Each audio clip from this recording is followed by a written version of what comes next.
श्री गणेश भगवान की जय हो, लंबोदर भगवान की जय हो। मैं राधे रानी फिर आप लोगों के लिए लेके आई हूँ कथा का छठा अध्याय गीता भागवत श्रीमद् भागवत गीता का छठा अध्याय आप लोग सुनिएगा। श्रीमद् भागवत गीता का छठा अध्याय क्योंकि मेरा बीच में छूट गया है, 10 दिन नहीं डाली हूँ। क्यों नहीं डाली हूँ? क्योंकि बीच में मेरा तबीयत ठीक नहीं था, कुछ पर्सनल भी मामला घर का था, तो इसलिए न डाली थी। अब फिर आप लोगों के लिए लेके आई हूँ मैं छठे अध्याय का माध्यम।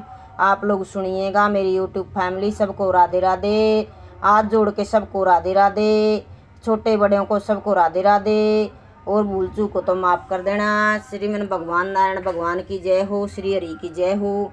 छठे अध्याय का माध्यम सुनियो।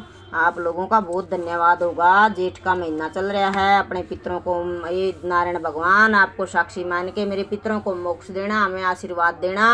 हे ब्रह्मा विष्णु महेश, हमारी लिहाज रखना, दया करना, कृपा करना। श्री भगवान कहते हैं, सुमुखी अब सुनो, छठे अध्याय का माध्यम बतलाता हूँ, जिसके सुनने वाले मनुष्य के लिए मुक्ति करतार हो जाती है। गोदावरी नदी के तट पर प्रतिनाशपुर प्रेष्ठन नाम का एक विशाल नगर है, जहाँ मैं पिपलेश नाम से विख्यात होकर रहता हूँ। उस नगर में जानरूति नाम का एक राजा रहते थे, जो बूढ़ की जड़ों को अंत प्रिय थे। उनका प्रताप मर्तंड के प्रचंड तेज से समान जड़ जान पड़ता था। प्रतिदिन होने वाले उनके यज्ञ के धुएं के आनंद से वृक्ष इस प्रकार काले पड़ गए थे, मानो राजा की साधारण दानशीला देखकर वे लज्जित हो गए हों। इसके यज्ञ के प्राण पुरुष के सरसवन से सदा असत होने के कारण देवताओं लोग भी प्रतिष्ठा पूर्व होकर प्रतिष्ठा को छोड़कर बाहर नहीं जाते थे। उनके दान के समय छोड़े हुए उनकी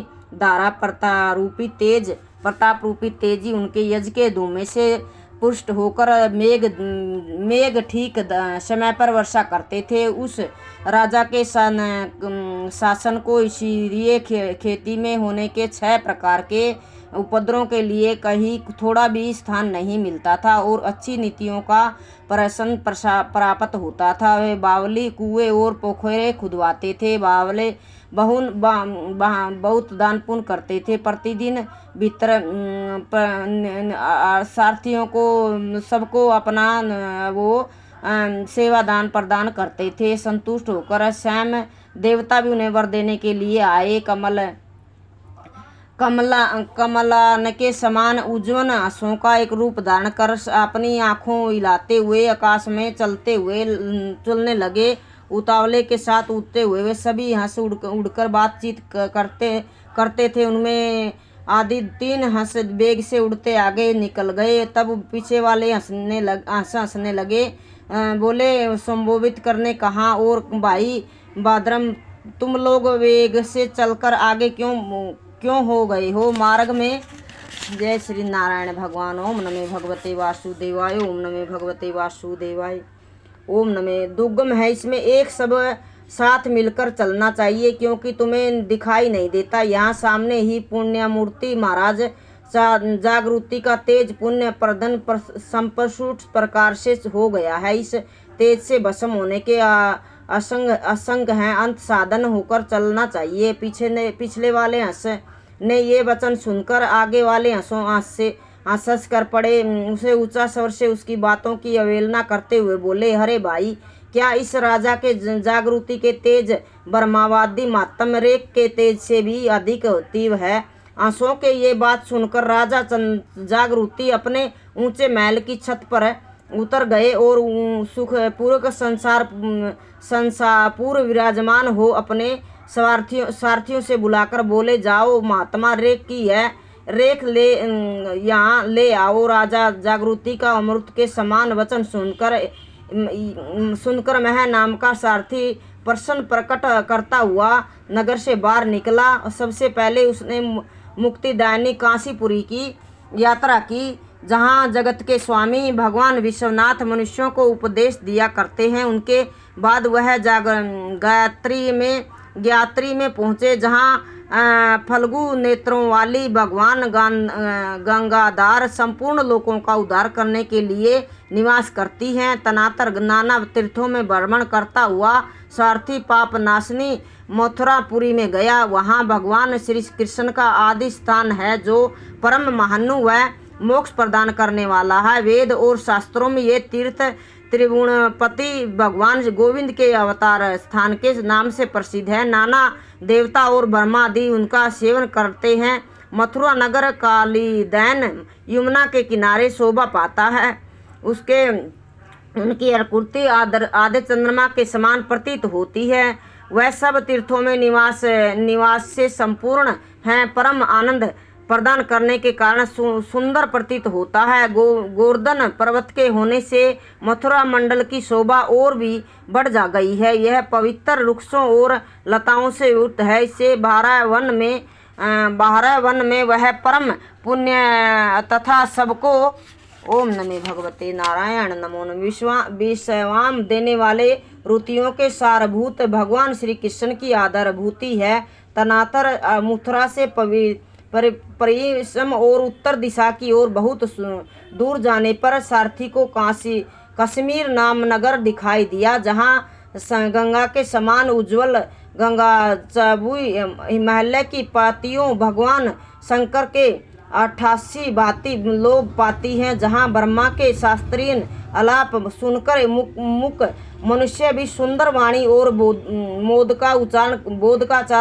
करता है, देवताओं समान हो जाता है। जहाँ निरंतर होने वाली यज घूमते हैं। वैसे होने के कारण आकाश मंडल मेघ से घूलते रहने पर भी अपनी कालिमा नहीं छोड़ता। जहाँ उपद्र के पास आकर छात्र जन्म कालहीन आभास से ही संपूर्ण कलाएं स्वयं पढ़ लेते हैं, तथा जहाँ मणिकेश्वर नाम से प्रसिद्ध भगवान चंद्रशेखर देहधारियों को वरदान देने के लिए नित्य निवास करते हैं।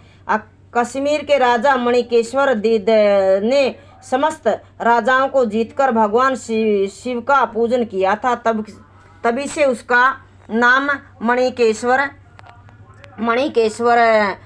हो गया था। उनके मंदिर में दरवाजे पर महात्मा रेक एक छोटी सी गाड़ी पर बैठे अपने अंगों को खुजलाते हुए वृक्ष की छाया को सेवन कर रहे थे। उसी अवस्था में सारथी ने उन्हें देखा। राजा के बताए हुए भिन्न चिन्हों से उन्हें सिद्ध ही रेक को पहचान लिया और उनके चरणों में प्रणाम करके कहा, महानु आप किस स्थान पर रहते हैं? आपका पूरा नाम क्या है? आप तो सदा स्वस्थ विचरने वाले हैं, फिर यह किस लिए ठहरे हैं? इस समय आपका क्या करने का विचार है? सारथी के ये वचन सुनकर परम आनंद में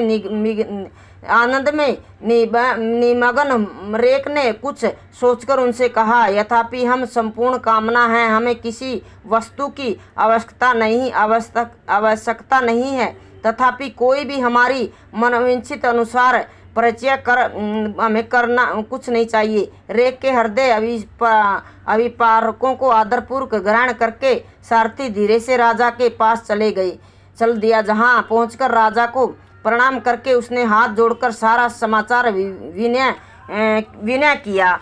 विनय करने के बाद स्वामी के दर्शन उन्हें मन में बड़ी प्रसन्नता थी, इसलिए सारथी के वचन सुनकर राजा के नेत्र आंसुओं से चकित हो उठे। उनके हृदय में रेक का सत्कार करने की श्रद्धा जागृत हुई। उन्होंने 2 खिचड़ी जुती हुई एक गाड़ी लेकर यात्रा की। साथ ही मोतियों के हार, अच्छे वस्त्र और एक शस्त्र गोएं भी ले ली। कश्मीर मंडल में महात्मा रेक जहाँ रहते थे उन स्थान पर पहुंचकर राजा ने सारी वस्तुएं उनके आगे निवेदन कर दी और पृथ्वी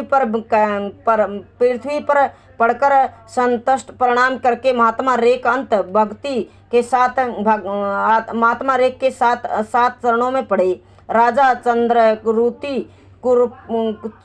चंद्रकृति कोपित हो उठे और बोले, शूद्र तुम दुष्ट राजा है, क्या तुम मेरा वर्तमान नहीं जानता? यह खच्चरियों से जुती अपनी ऊंची गाड़ी ले जा। ये वस्त्र, ये मोतियों के हार और दूध देने वाली गौएं स्वयं ही ले जा। इस तरह राजा देखकर रेख से राजा के मन में भय उत्पन्न कर दिया। तब राजा ने सांप के भय से महात्मा रेख के दोनों चरण पकड़ लिए और भक्तिपूर्वक कहा, ब्रह्मानु मुझ पर प्रसन्न होइए। भगवान आपसे यह अद्भुत महत्तम कैसे आया, प्रसन्न होकर मुझे ठीक ठाक बतलाइए। रेख ने कहा, राजन मैं प्रतिदिन गीता के 6 अध्याय का जप करता हूँ, इसलिए मेरी तेजस्वी देवताओं के लिए भी दूसरे सनतर परम बुद्धिमान राजा चंद्रवृत्ति यत्नपूर्वक महात्म रेख के गीता के 6 अध्याय का भ्रमण किया, उससे उन्हें मोक्ष की प्राप्ति हुई। इधर